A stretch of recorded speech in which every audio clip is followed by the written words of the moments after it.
সকাল থেকেই টুপটুপ করে বৃষ্টি পড়ছিল। গত দুদিনের আকাশভাঙা বৃষ্টিতে গ্রাম এলাকার দুর্দশা কারোরই অজানা না। কিছু পাকা বাড়ি, কিছু টিনের, কিন্তু মেঝে মাটি, আর মাটি দেওয়ালের ওপর টিনের চাল। খাপড়ার ছাউনি ঘেরা ভাঙাচোরা বাড়ির সংখ্যা নেহাত কম নয়। স্বল্প বৃষ্টিতে নাজেহাল মেঠো পথ। তবুও এখন বৃষ্টির পর সেখানে চিত্র কি, সেটা দেখতে বন্য বিধ্বস্ত এলাকায় একটা চক্কর দিতে গিয়েছিলাম আমি, সায়ন দেবনাথ। গত দুদিন ধরে চলা প্রবল ঘূর্ণিঝড়ের ব্রেকিং নিউজের রিপোর্ট খুঁজতে বেরিয়েছি। ঝড় জলের দিনে বন্য কবলিত এলাকা, গ্রাম্য জীবনের দুর্গতি, অসহায় মানুষের মুখ, এগুলোই জোরদার টপিক। জলমগ্ন কর্দমাক্ত না হয়ে তো সেখানে যাওয়া অসম্ভব। প্রায় কাগজে ছাপা যায় এমন দু একটা ছবি নেব, কিন্তু গ্রামে ঢোকার মুখে যে আলগেছে পথ। সেখানে খানাখন্দেরও এমন হাল যে ব্যাঙে হাঁচি দিলে আর সেদিক দিয়ে মানুষ যেতে পারবে না। কিন্তু ভূতকে তো হেঁটে হেঁটে সেসব রাস্তা পার করতে হয় না, আছাড়ও লাগবে না। বিকেল গড়িয়েছিল, হাতঘড়ি না পড়ে আসাতেই পশ্চিমের আকাশে রক্তিম নীলিমা দেখে সেটা দূর থেকেও বেশ বোঝা যায়। সদ্য বিকেলে আমি গ্রাম পরিদর্শনে আসিনি। সকালে বাড়ি থেকে বেরিয়ে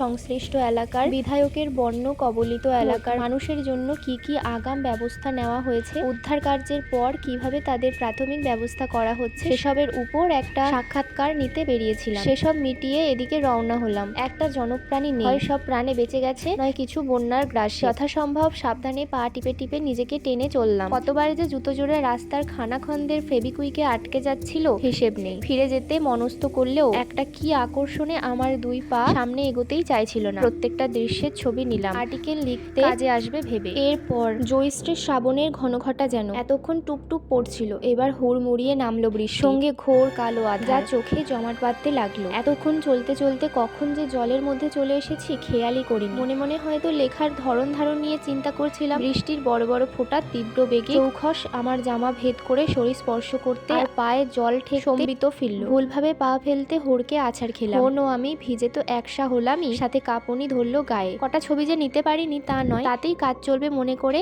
ইউটার্ন নিলাম। এখন তাড়াতাড়ি বাড়ি ফিরতে পারলেই বাঁচি। ঘুরে দাঁড়ালাম, কোথা থেকে জলের প্লাবন এসে আমাকে প্লাবিত করে বুক জলে দাঁড়িয়ে পড়ল। এখানে এসেছেন নিজের ইচ্ছা, ফেরাটা কিন্তু আমাদের। হি হি হি, যেন অশরীরই বলে উঠল। এমন অবস্থার মধ্যে পড়বো ভাবিনি। যতই জল ঠেলে বাড়ির উদ্দেশ্যে সামনের দিকে এগোতে চাইছি, ততই যেন পেছনের দিকে ঠেলে নিয়ে যাচ্ছে। জলের ঢেউগুলো যেন অদৃশ্য শক্তির হয়ে আমাকে যেতে বাধা দিচ্ছে। কয়েকবার মানুষের ও অদৃশ্য শক্তির টানাপোড়েনে ক্লান্ত হয়ে পড়লাম। সকাল থেকে ব্রেড খেয়ে থাকা শক্তি সারাদিনের পর এই বিচিত্র লড়াইয়ে অবশিষ্ট রইল। গা ছেড়ে দিলাম, কোথায় ভেসে যায়। হঠাৎ ভেসে আসা একটা আমের ডাল পেয়ে মাটি খুঁজতে খুঁজতে সেটা আঁকড়ে নিজেকে বাঁচানোর চেষ্টা করলাম। ঝমঝমিয়ে বৃষ্টি পড়লেও তার সঙ্গে হওয়া ঝোড়ো হাওয়া থেমে যাওয়ায় আমার চেষ্টা সফল হলো। এবার জল পেরিয়ে শুকনো জায়গায় যাওয়াটাই খতরনাক স্টান্ট মনে হলো। গল্পগুলো যদি ভালো লাগে আর যদি এই ভিডিওর নেক্সট পার্ট চাই, তাহলে কমেন্টে জানান।